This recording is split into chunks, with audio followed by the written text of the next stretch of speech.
गुरुवक्त्रे स्थिता विद्या गुरुभक्त्या च लभ्यते त्रैलोक्ये सुच्चटवाक्तारो ದೇವರ್ಷಿ ಪಿತೃಮಾನವಃ. ಗುರುವಿನ ಬಾಯಲ್ಲಿ ವಿದ್ಯೆಯು ಇದೆ, ಅದು ಆತನಲ್ಲಿ ಮಾಡುವ ಭಕ್ತಿಯಿಂದ ಹೊಂದಲ್ಪಡುತ್ತದೆ. ಆತನ ಅನುಗ್ರಹದಿಂದ ಸಂಪಾದಿಸಿಕೊಂಡೇ ದೇವತೆಗಳು, ಋಷಿಗಳು, ಪಿತೃಗಳು ಮತ್ತು ಮಾನವರು ಮೂರು ಲೋಕಗಳಲ್ಲಿಯೂ ಜ್ಞಾನವಂತರಾಗಿ ಸುಚ್ಚಟರಾಗಿ ಮಾತನಾಡುವವರಾಗಿರುತ್ತಾರೆ. ಗುಕಾರಾಶ್ಚಾಂಧಕಾರೋ ಹಿ ಋಕಾರಾಸ್ತೆ ಚ ಉಚ್ಯತೆ ಅಜ್ಞಾನಾಗ್ರಾಸ್ತಕಂ ಬ್ರಹ್ಮ ಗುರುದೇವನ ಸಂಶಯಃ. ಗೂಕಾರವು ಅಂಧಕಾರವೆಂಬ ಅಜ್ಞಾನವನ್ನು ಸೂಚಿಸುತ್ತದೆ. ಋಕಾರವು ಬೆಳಕೆಂಬ ಜ್ಞಾನವನ್ನು ಸೂಚಿಸುತ್ತದೆ. ಆದ್ದರಿಂದ ಗುರುವೇ ಅಜ್ಞಾನವನ್ನು ನಾಶಪಡಿಸುವ ಬ್ರಹ್ಮಸ್ವರೂಪನು, ಇದರಲ್ಲಿ ಸಂದೇಹವಿಲ್ಲ. ಗೂಕಾರಾಶ್ಚಾಂಧಕಾರಸ್ತು ಋಕಾರಾಸ್ತನ್ನಿರೋಧಕಃ ಅಂಧಕಾರ ವಿನಾಶಿತ್ವಾತ್ ಗುರುರಿತ್ಯಭಿಧೀಯತೆ. ಗೂಕಾರವು ಅಂಧಕಾರವು, ಋಕಾರವು ಅಂಧಕಾರವನ್ನು ನಾಶ ಮಾಡುವಂತಹದ್ದು. ಅಂಧಕಾರ ವಿನಾಶಿಯಾದದ್ದರಿಂದ ಗುರುವೆಂದು ಕರೆಯಲ್ಪಡುತ್ತಾನೆ. ಗೂಕಾರಃ ಸ್ಯಾತ್ ಗುಣಾತೀತೋ ರೂಪಾತೀತೋ ಋಕಾರಃ ಗುಣರೂಪ ವಿಹೀನತ್ವಾತ್ ಗುರುರಿತ್ಯಭಿಧೀಯತೆ. ಗೂಕಾರವು ಗುಣಾತೀತವು, ಋಕಾರವು ರೂಪಾತೀತವು. ಗುಣರೂಪಗಳಿಲ್ಲ ಇರುವುದರಿಂದ, ಗುಣರೂಪ ಇಲ್ಲದಿರುವುದರಿಂದ ಗುರುವೆಂದು ಕರೆಯಲ್ಪಡುತ್ತಾನೆ. ಗೂಕಾರಃ ಪ್ರಥಮೋ ವರ್ಣಃ ಮಾಯಾದಿ ಗುಣಭಾಸಕಃ ಗುರುಕಾರಸ್ತಿ ಪರಬ್ರಹ್ಮ ಮಾಯಾಭ್ರಾಂತಿ ವಿಮೋಚಕಃ. ಮೊದಲನೇ ಅಕ್ಷರವಾದ ಗೂಕಾರವು ಮಾಯಾ ಮೊದಲಾದ ತ್ರಿಗುಣಗಳನ್ನು ಹೇಳುತ್ತದೆ. ಋಕಾರವು ಪರಬ್ರಹ್ಮವಾಗಿದ್ದು ಮಾಯಾ ಭ್ರಾಂತಿಗಳನ್ನು ನಾಶಪಡಿಸುತ್ತದೆ. ಕರ್ಮಣ ಮನಸಾ ವಾಚಾ ಸರ್ವದಾರಾಧಯೇ ಸದ್ಗುರುಂ ದೀರ್ಘದಂಡಂ ನಮಸ್ಕುರ್ಯಾಂ ತ್ವಾ ನಿರ್ಲಜ್ಜೋ ಸದ್ಗುರು ಸನ್ನಿಧೋ. ಕಾಯೇನ ವಾಚ ಮತ್ತು ಮನಸ್ಸಿನಿಂದ ಗುರುವನ್ನು ಯಾವಾಗಲೂ ಆರಾಧಿಸಬೇಕು.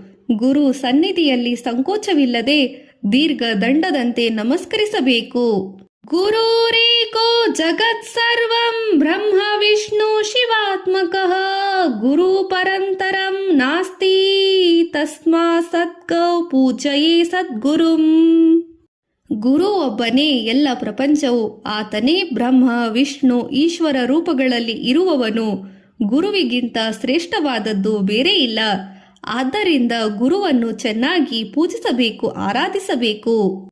ಗುರುವಕ್ತ್ರೇ ಸ್ಥಿತಾ ವಿದ್ಯಾ ಗುರುಭಕ್ತ್ಯಾ ಚ ಲಭ್ಯತೆ ತ್ರೈಲೋಕ್ಯೇ ಸುಚ್ಚಟವಾಕ್ತಾರೋ ದೇವರ್ಷಿ ಪಿತೃಮಾನವಃ. ಗುರುವಿನ ಬಾಯಲ್ಲಿ ವಿದ್ಯೆಯು ಇದೆ, ಅದು ಆತನಲ್ಲಿ ಮಾಡುವ ಭಕ್ತಿಯಿಂದ ಹೊಂದಲ್ಪಡುತ್ತದೆ. ಆತನ ಅನುಗ್ರಹದಿಂದ ಸಂಪಾದಿಸಿಕೊಂಡೇ ದೇವತೆಗಳು, ಋಷಿಗಳು, ಪಿತೃಗಳು ಮತ್ತು ಮಾನವರು ಮೂರು ಲೋಕಗಳಲ್ಲಿಯೂ ಜ್ಞಾನವಂತರಾಗಿ ಸುಚ್ಚಟರಾಗಿ ಮಾತನಾಡುವವರಾಗಿರುತ್ತಾರೆ. ಗುಕಾರಾಶ್ಚಾಂಧಕಾರೋ ಹಿ ಋಕಾರಾಸ್ತೆ ಚ ಉಚ್ಯತೆ ಅಜ್ಞಾನಾಗ್ರಾಸ್ತಕಂ ಬ್ರಹ್ಮ ಗುರುದೇವನ ಸಂಶಯಃ. ಗೂಕಾರವು ಅಂಧಕಾರವೆಂಬ ಅಜ್ಞಾನವನ್ನು ಸೂಚಿಸುತ್ತದೆ. ಋಕಾರವು ಬೆಳಕೆಂಬ ಜ್ಞಾನವನ್ನು ಸೂಚಿಸುತ್ತದೆ. ಆದ್ದರಿಂದ ಗುರುವೇ ಅಜ್ಞಾನವನ್ನು ನಾಶಪಡಿಸುವ ಬ್ರಹ್ಮಸ್ವರೂಪನು, ಇದರಲ್ಲಿ ಸಂದೇಹವಿಲ್ಲ. ಗೂಕಾರಾಶ್ಚಾಂಧಕಾರಸ್ತು ಋಕಾರಾಸ್ತನ್ನಿರೋಧಕಃ ಅಂಧಕಾರ ವಿನಾಶಿತ್ವಾತ್ ಗುರುರಿತ್ಯಭಿಧೀಯತೆ. ಗೂಕಾರವು ಅಂಧಕಾರವು, ಋಕಾರವು ಅಂಧಕಾರವನ್ನು ನಾಶ ಮಾಡುವಂತಹದ್ದು. ಅಂಧಕಾರ ವಿನಾಶಿಯಾದದ್ದರಿಂದ ಗುರುವೆಂದು ಕರೆಯಲ್ಪಡುತ್ತಾನೆ. ಗೂಕಾರಃ ಸ್ಯಾತ್ ಗುಣಾತೀತೋ ರೂಪಾತೀತೋ ಋಕಾರಃ ಗುಣರೂಪ ವಿಹೀನತ್ವಾತ್ ಗುರುರಿತ್ಯಭಿಧೀಯತೆ.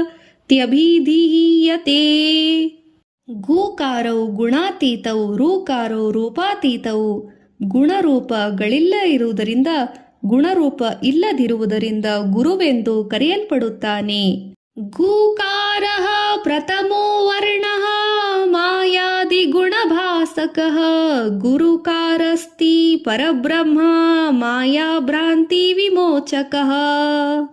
ಮೊದಲನೇ ಅಕ್ಷರವಾದ ಗೂಕಾರವು ಮಾಯಾ ಮೊದಲಾದ ತ್ರಿಗುಣಗಳನ್ನು ಹೇಳುತ್ತದೆ.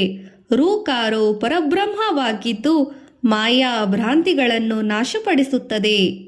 ಕರ್ಮಣ ಮನಸಾ ವಾಚಾ ಸರ್ವದಾರಾಧಯೇ ಸದ್ಗುರುಂ ದೀರ್ಘದಂಡಂ ನಮಸ್ಕುರ್ಯಾಂ ತ್ವಾ ನಿರ್ಲಜ್ಜೋ ಸದ್ಗುರು ಸನ್ನಿಧೋ. ಕಾಯೇನ ವಾಚ ಮತ್ತು ಮನಸ್ಸಿನಿಂದ ಗುರುವನ್ನು ಯಾವಾಗಲೂ ಆರಾಧಿಸಬೇಕು. ಗುರು ಸನ್ನಿಧಿಯಲ್ಲಿ ಸಂಕೋಚವಿಲ್ಲದೆ ದೀರ್ಘ ದಂಡದಂತೆ ನಮಸ್ಕರಿಸಬೇಕು. ಗುರುರೇಕೋ ಜಗತ್ ಸರ್ವಂ ಬ್ರಹ್ಮ ವಿಷ್ಣು ಶಿವಾತ್ಮಕಃ ಗುರು ಪರಂತರಂ ನಾಸ್ತಿ ತಸ್ಮಾ ಸದ್ಗೌ ಪೂಜಯೇ ಸದ್ಗುರುಂ. ಗುರು ಒಬ್ಬನೇ, ಎಲ್ಲ ಪ್ರಪಂಚವು ಆತನೇ ಬ್ರಹ್ಮ ವಿಷ್ಣು ಈಶ್ವರ ರೂಪಗಳಲ್ಲಿ ಇರುವವನು. ಗುರುವಿಗಿಂತ ಶ್ರೇಷ್ಠವಾದದ್ದು ಬೇರೆ ಇಲ್ಲ. ಆದ್ದರಿಂದ ಗುರುವನ್ನು ಚೆನ್ನಾಗಿ ಪೂಜಿಸಬೇಕು, ಆರಾಧಿಸಬೇಕು.